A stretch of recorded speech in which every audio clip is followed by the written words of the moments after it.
toutes et à tous. Je commence d'abord par me présenter. Je suis Emel Farfer, je suis professeure de l'enseignement supérieur. Mon domaine de spécialité est la littérature française. Je suis auteur de 3 livres, le 4e est en gestation, et de nombreux articles scientifiques publiés en Tunisie et à l'étranger. Je suis membre du comité directeur de l'association de citoyenneté de Riyad Nasr et je suis responsable des activités culturelles. Je suis aussi membre du comité scientifique de 2 centres d'études et de formation qui sont tributaires d'instances nationales. Je suis membre du bureau directeur de Keranis et membre du comité scientifique de l'université citoyenne de l'Amchamel.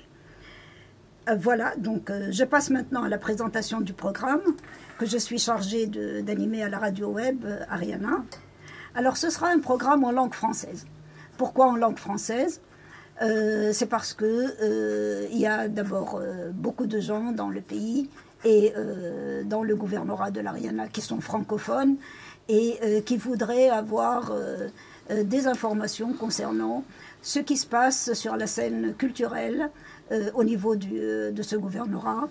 Ils voudraient également faire la connaissance de quelques acteurs de la vie associative, de la vie de la société civile, de la vie intellectuelle, de la vie sociale d'une façon générale. Donc c'est ça l'objectif de ce programme en langue française. Notre émission va être centrée aujourd'hui sur l'association de citoyenneté de Riyad Nasr. C'est une association qui a été mise sur pied en 2014 à l'instigation de M. Chedli Srarfi, qui la préside depuis sa création. Elle répond à un véritable besoin qui se fait de plus en plus sentir à la cité de Nasr, celui d'améliorer les conditions de vie des résidents de cette cité. Nasr compte à peu près 40 000 habitants et hormis les salons de thé qui jalonnent l'avenue principale, en réalité, elle est totalement dépourvue de centres culturels, de centres de loisirs. Finalement, donc, nous avons besoin de mettre en place cette structure pour pouvoir améliorer les conditions de vie des habitants de la cité. Il y a également, bien sûr, des questions qui sont relatives à la diffusion de la culture de la citoyenneté, qui sont en train de polariser notre attention et dont moi-même je parlerai dans la dernière partie. Alors, donc cette émission va s'articuler en gros autour de 3 grandes parties. La première partie sera consacrée à l'amélioration des conditions de vie des habitants, donc tout ce qui est problème lié à l'infrastructure. Et c'est Madame Hedia Jeber qui nous en parlera. Madame Hedia Jeber est notre première invitée, donc elle est ingénieure en télécom et elle est vice-présidente de notre association. Alors la seconde partie, elle va être axée sur le bien-être des habitants. C'est le volet donc animation et loisirs. Et ce volet va être traité par Monsieur Chiheb Achour, industriel exportateur et membre du bureau directeur de l'association. Il est à remarquer que mes 2 invités sont les membres fondateurs de l'association qui a vu le jour donc en 2014, mais qui est en réalité, comme ils vous le diront eux-mêmes, qui est en réalité bien plus ancienne que ça. Alors la 3e partie va être consacrée au volet culturel et c'est moi-même qui la traiterai. Donc nous allons commencer par écouter Madame Jeber. Bonjour à tous et à toutes. Merci pour l'invitation. Je me présente, Yedia Jeber, la vice-présidente de l'association de citoyenneté d'Al-Nasser. Cette association, elle s'occupe généralement de l'environnement, du développement de notre cité. Et le premier but de la création de cette association est de créer une solidarité entre les habitants de la cité et de sensibiliser les jeunes de la cité d'Al-Nasser qui sont nés et qui ont étudié à Al-Nasser, de sentir que cette cité, elle est la leur, qu'elle leur appartient.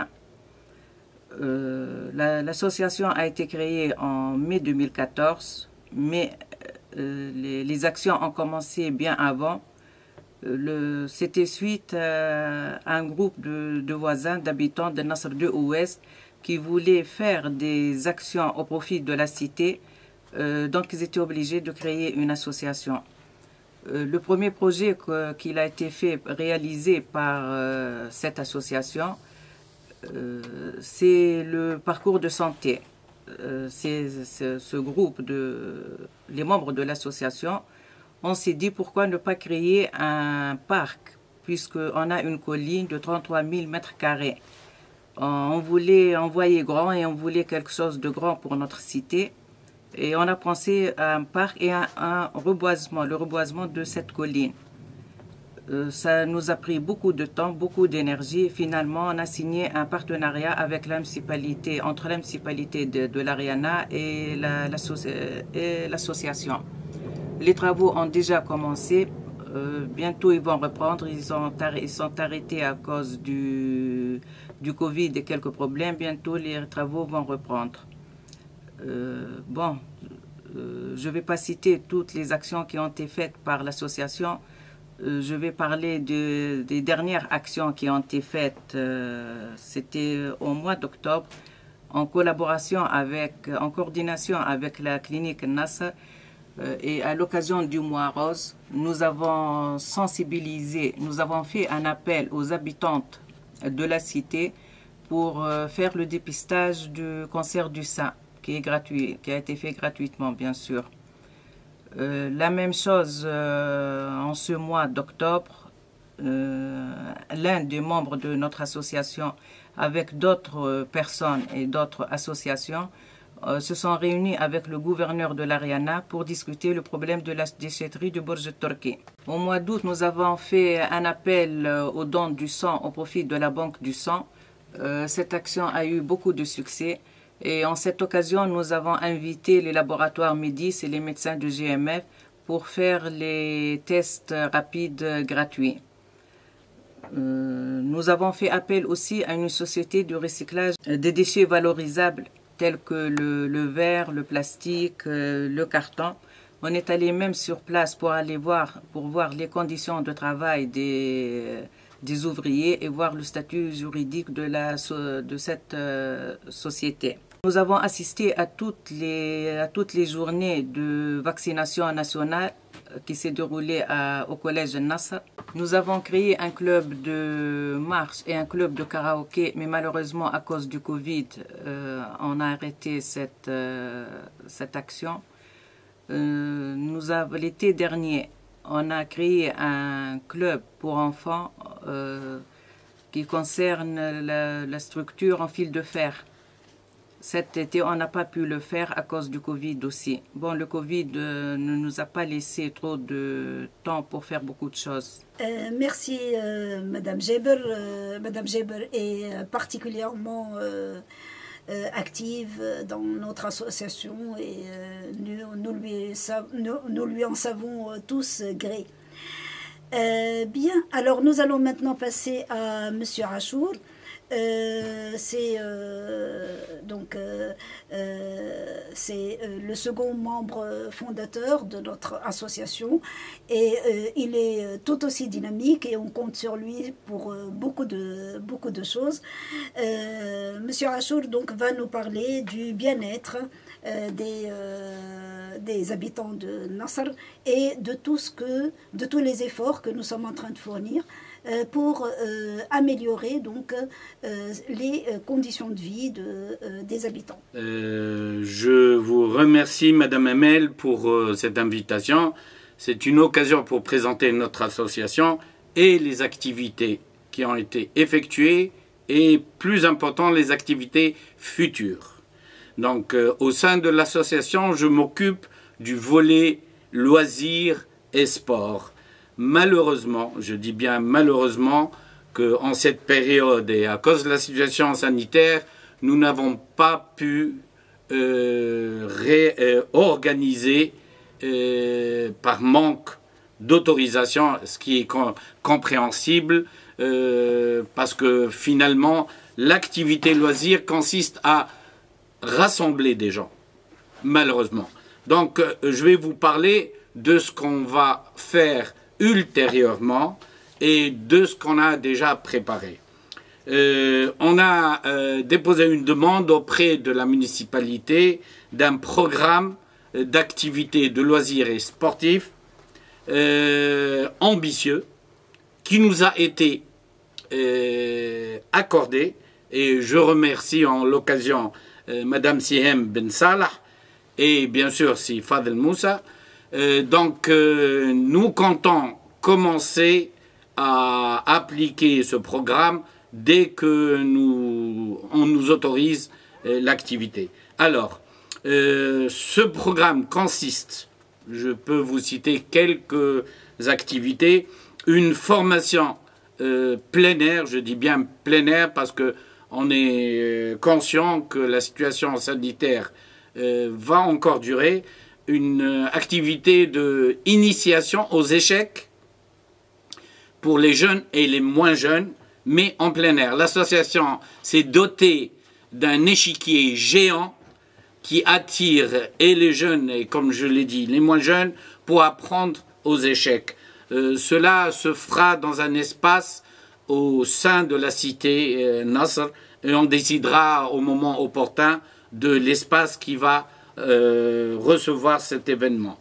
Nous avons en programme aussi la création d'un espace de loisirs qui va côtoyer le parcours de santé qui a été déjà entamé, comme a dit Madame Geber.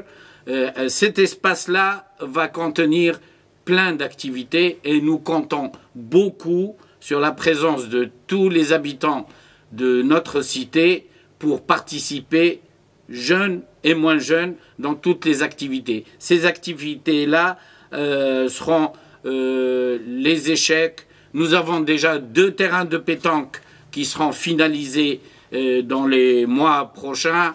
Il y aura aussi dans cet espace-là des clubs de peinture, de théâtre, et ainsi de suite. Nous avons eu un accord préalable de si Fadel Moussa, un accord de principe pour l'implantation d'une structure sur place qui pourra servir d'espace interne pour gérer toutes ces activités-là. Il y a une activité aussi qu'on voudrait faire, plutôt un événement qu'une activité, c'est le vide-placard, nommé généralement vide-grenier, sauf qu'en Tunisie, on n'a pas de grenier, donc par contre, on a plein de placards. Donc, on va faire ce vide-placard. Cet événement va être annoncé sur la page Facebook de l'association. D'ailleurs, j'appelle toute personne qui est intéressée pour connaître tous les événements futurs et éventuellement même les événements qui ont eu lieu auparavant sur notre page Association de citoyenneté de Riyad Nasr. Vous aurez tous les détails sur cette page. Vous pourrez aussi poser vos questions, vos suggestions. Chose encore plus importante, nous sommes prêts à recevoir, à faire participer avec nous toute bonne volonté des habitants de Nasr, pour toute personne qui sera intéressée d'animer, de participer, d'organiser tout événement qui pourra grouper les habitants de Nasr. Je vous remercie et en espérant de vous revoir dans une autre émission. Merci Madame Emel. Bien. Je remercie mes 2 invités. Maintenant, c'est à moi de présenter les activités culturelles. En réalité, c'est Madame Jemila Lili, qui est secrétaire générale de notre association, et moi-même, qui nous occupons de ce volet, le volet culturel. Comme ont dit mes deux amis, nos activités ont été ralenties en raison du Covid, ce qui fait que nous n'avons pas avancé de la façon de la meilleure façon, disons. Alors, notre association a pour but d'aider à diffuser la culture de la citoyenneté. C'est pour moi, du moins, le but principal que nous sommes en train de poursuivre dans notre association. Alors, nous avons pour cela un très beau projet de partenariat que nous avons formé avec la bibliothèque. Et nous avons commencé à le réaliser, Madame Geber et moi, en association avec quelques élèves du collège. On a réparti en différents groupes certains élèves en fonction de leurs affinités. Donc il y en a qui ont choisi le théâtre, d'autres le cinéma, d'autres la musique, etc. Et on leur a demandé de réfléchir tous sur un seul et même thème. Alors, par exemple, moi je compte prendre en exemple le thème de l'amour de la patrie, par exemple, parce que selon moi c'est la pierre angulaire de la citoyenneté. Donc l'amour de la patrie, on leur demande de réfléchir sur ça, en les orientant, bien entendu. On leur dit, par exemple, qu'aimer son pays, c'est travailler dur pour le développer. Aimer son pays, c'est aimer son histoire et tout ce qui fait sa particularité. Aimer son pays, c'est aimer ses compatriotes et s'entraider. Aimer son pays, c'est ne pas transgresser les lois et les principes moraux et condamner toutes les pratiques corruptrices, etc. Donc on les oriente et puis à partir de là, ils vont réaliser des choses, donc chaque groupe dans un domaine précis. Nous avons déjà tenté cette expérience dans une autre association. Et ce que les élèves de cet âge-là ont produit, c'est quelque chose de fantastique, réellement. Là, c'est un petit exemple d'une activité que nous comptons faire. Pour les autres activités sur le plan culturel, ce que nous avons fait, c'est mettre sur pied un club de chant. Beaucoup de femmes, hein, parce que la plupart du temps, c'est des femmes qui s'intéressent à la vie associative, malheureusement. Beaucoup de femmes se sont inscrites et elles étaient tellement nombreuses que nous avons été obligés de former 6 groupes. 6 groupes répartis entre 2 professeurs qui étaient vraiment triés sur le volet. Nous avons aussi un club du livre. Un club du livre qui, lui, fonctionne très très bien. Et il n'a même pas arrêté de fonctionner pendant la période du confinement. Ce club, nous faisions nos séances avant la période de confinement. Nous faisions nos séances soit à la bibliothèque, soit dans un espace culturel qui aujourd'hui n'existe plus, qui s'appelait La Vie en Rose. Pendant la période de confinement, nous avons trouvé le moyen d'organiser nos séances à distance.